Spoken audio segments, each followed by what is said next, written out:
Hello, and welcome to Nobody Inu's series of Warcraft history, where we discuss the lore of the Warcraft universe and the edited lore that was changed for the World of Warcraft game by Blizzard. Last episode, we explored the various accounts surrounding the creation of the Second Well of Eternity and Illidan's arrest. We found the different accounts give different estimates to the amount of vials Illidan poured into the lake at Hyjal, as well as notable differences detailing his arrest, the accusations brought against him, as well as the banishment of arcane practice, the outline of the demon hunters, as well as their practices of demon hunting, the creation of the wardens, to hunt down any and all threats to Night Elf society, such as the demon hunters and those who used arcane magic, the sexist class structures, and the gender-based roles, among many other notable things. We ultimately concluded that it happened to be one of the most important events in all of Warcraft's history and in the Warcraft universe. Today we continue on with events that could be considered to be consequences to the creation of the Second Well or the New Well of Eternity. Again, just like the War of the Ancients and the Sundering, as well as the creation of the Second Well of Eternity, there are various versions covering the blessings of the World Tree and the Emerald Dream. They are the Warcraft 3 account, the RPG account, the World of Warcraft account, and the War of the Ancients trilogy account. Depending on the version, the aspects may have either tested the Night Elves to gauge their worth before taking action, immediately planted Nordrizel to counter the effects of the well and to hide it, were completely unaware of the well's existence for some years until it was brought to their attention, or thanked the Kaldori for their sacrifice, seeing them as noble, and blessed them after Illidan's imprisonment. So let's begin. For many years, the Night Elves worked tirelessly to rebuild what they could of their ancient homeland. Leaving their broken temples and roads to be overgrown, they constructed their new homes amidst the verdant trees and shadowed hills at Hyjal's base. In time, the dragons that had survived the Great Sundering came forth from their secret abodes. Alexstrasza the Red, Yursura the Green, and Nasdormu the Bronze descended upon the Druids' tranquil glades and surveyed the fruits of the Night Elves' labors. Malfurion, who had become an archdruid of immense power, greeted the mighty dragons and told them about the creation of the New Well of Eternity. The great dragons were alarmed to hear the dark news and speculated that as long as the well remained, the Legion might one day return and assault the world once again. Malfurion and the three dragons made a pact to keep the well safe and ensure that the agents of the Burning Legion would never find their way back into the world. Alexstrasza, the Lifebinder, placed a single enchanted acorn within the heart of the Well of Eternity. The acorn, activated by the potent magical waters, sprung to life as a colossal tree. The mighty tree's roots grew from the well's waters, and its verdant canopy seemed to scrape the roof of the sky. The immense tree would be an everlasting symbol of the Night Elf's bond with nature, and its life-giving energies would extend out to heal the rest of the world over time. The Night Elves gave their world tree the new name Nordrizel, which meant crown of the heavens in their native tongue. Nasdormu, the Timeless, placed an enchantment upon the world tree to ensure that as long as the colossal tree stood, the Night Elves would never age or fall prey to sickness or disease. Yursura, the Dreamer, also placed an enchantment upon the world tree by linking it to her own realm, the ethereal dimension known as the Emerald Dream. The Emerald Dream, a vast, ever-changing spirit world, existed outside the boundaries of the physical world. From the dream, Yursura regulated the ebb and flow of nature and the evolutionary path of the world itself. The Night Elf Druids, including Malfurion himself, were bound to the dream through the world tree.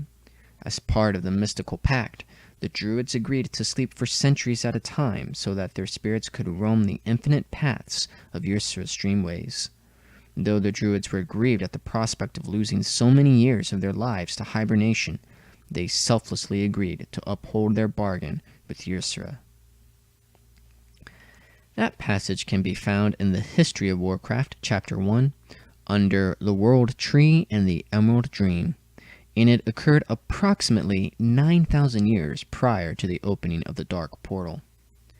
This next passage can be found in the Warcraft RPG, page 22, under the Sundering of the World.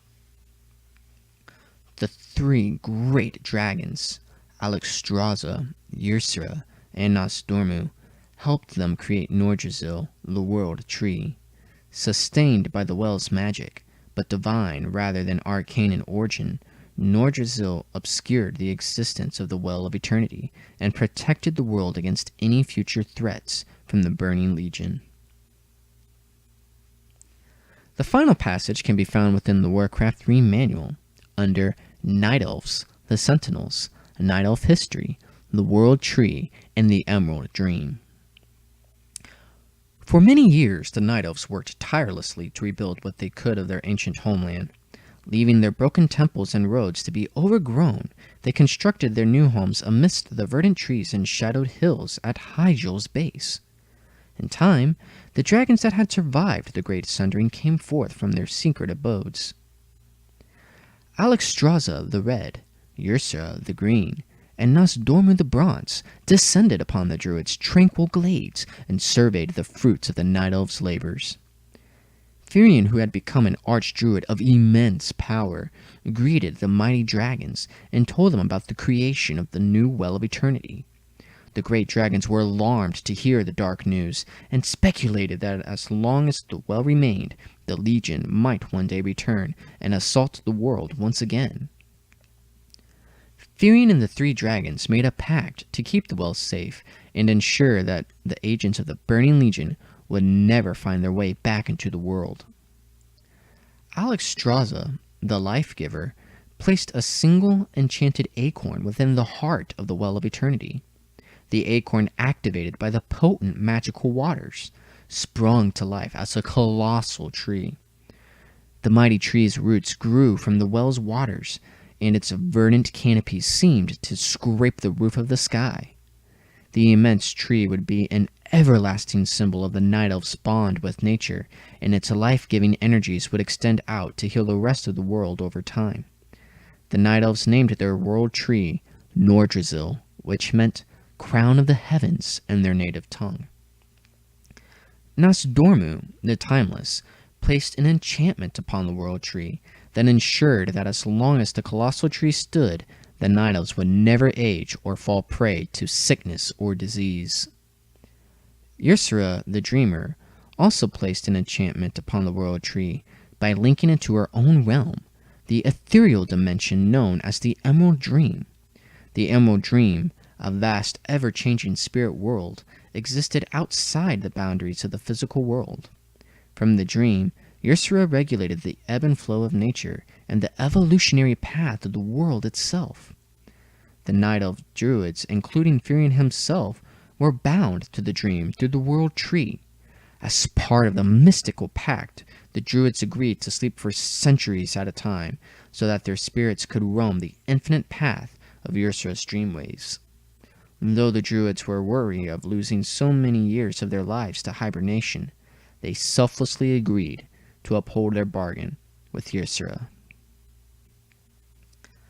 It's interesting to note that many believe the Aspects immediately planted Nordrassil right after Illidan had been arrested to hide the Well of Eternity, and proceeded to bless the Night Elves with their various gifts and powers, when originally the Night Elves had to somewhat prove themselves to be worthy of the blessings.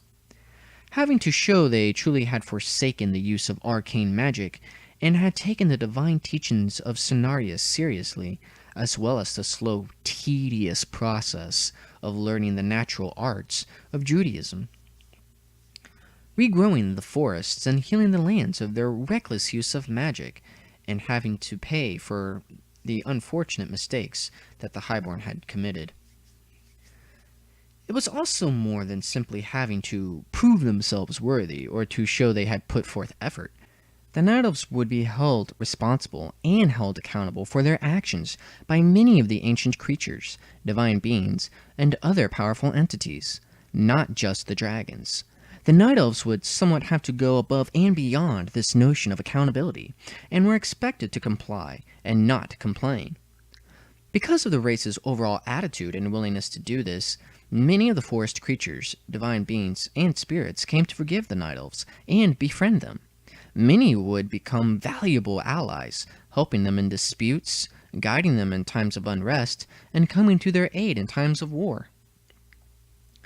The idea that the aspects immediately planted the World Tree after Illidan's arrest may come from the War of the Ancients trilogy. In this account, the war and the events surrounding it were altered due to the interference of the time travelers, and the process of traveling back into time changed the history of the war's conflict. Because of this, the aspects were present during Illidan's arrest and quickly came to realize what had transpired. The aspects took action far more swiftly than they had in the original timeline, known as Timeline Prime, and believed the proper solution to Illidan's treachery was to plant the World Tree in the heart of the well. The three aspects, along with Cross's support, attempted to counter what Illidan had done by granting the Night Elves the three gifts and planting the World Tree in the belly of the well, thus acting almost immediately after the well's creation.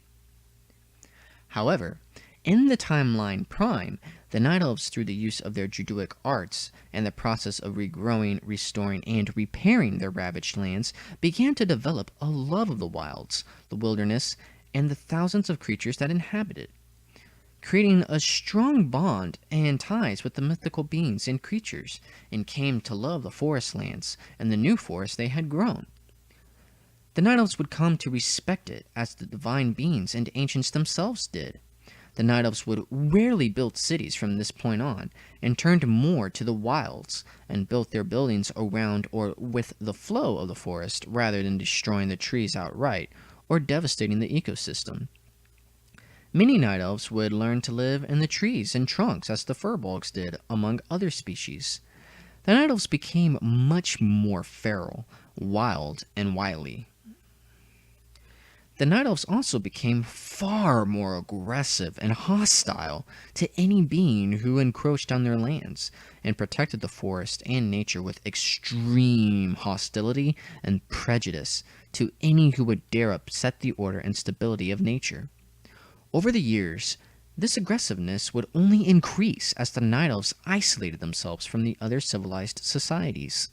The Night Elves became infatuated with the forest and would turn into the most bloodthirsty savages when it came to protecting it, their savagery rivaling that of the jungle trolls in combat and ferociousness.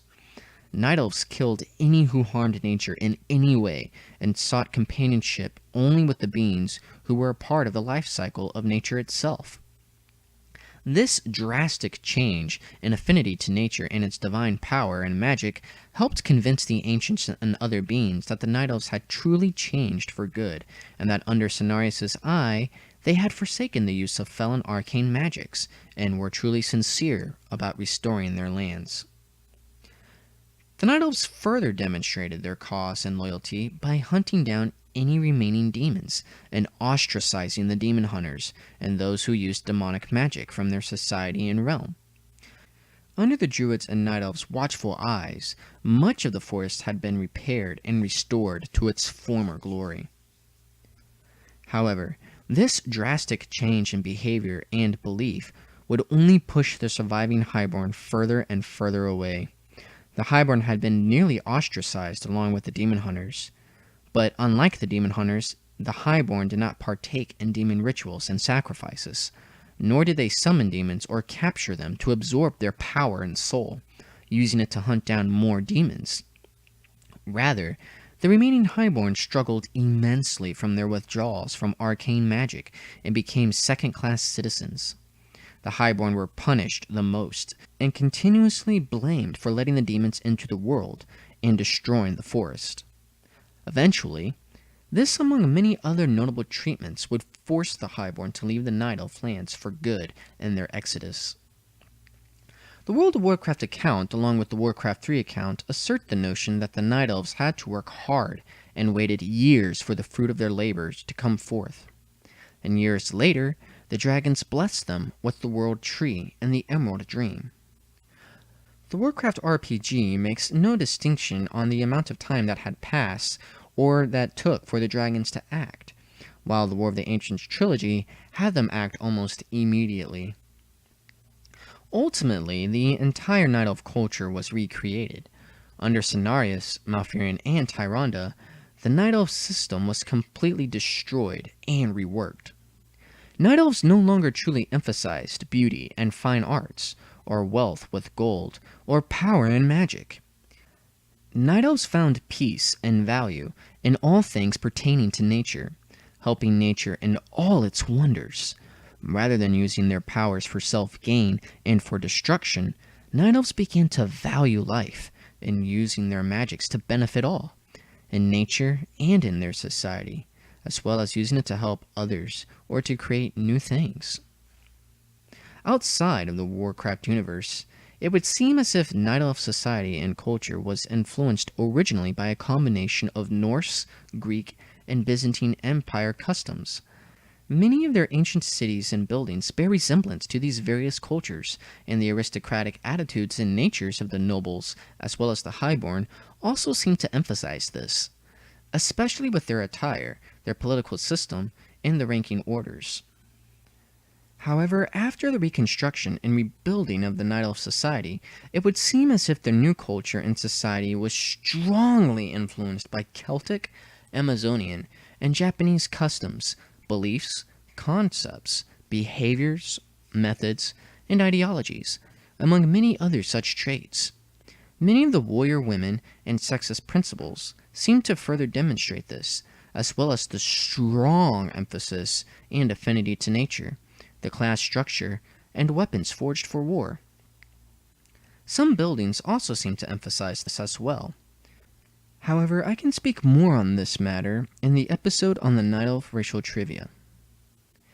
In the end, the Night Elves found themselves to be a new people, with new values and beliefs, a new home with new friends and new powers. Men would become caretakers of the forest, and would be the followers of Cenarius, and be granted the privilege to enter into the paradise world known as the Emerald Dream, but were forced to sacrifice much of their youth and centuries to aid Yrsa in the dream. In their dedication to the dream world, the Druids learned much about the natural forces of the wild, many of nature's secrets, and were trained by many green dragons and keepers of the groves to use their magic in a variety of ways.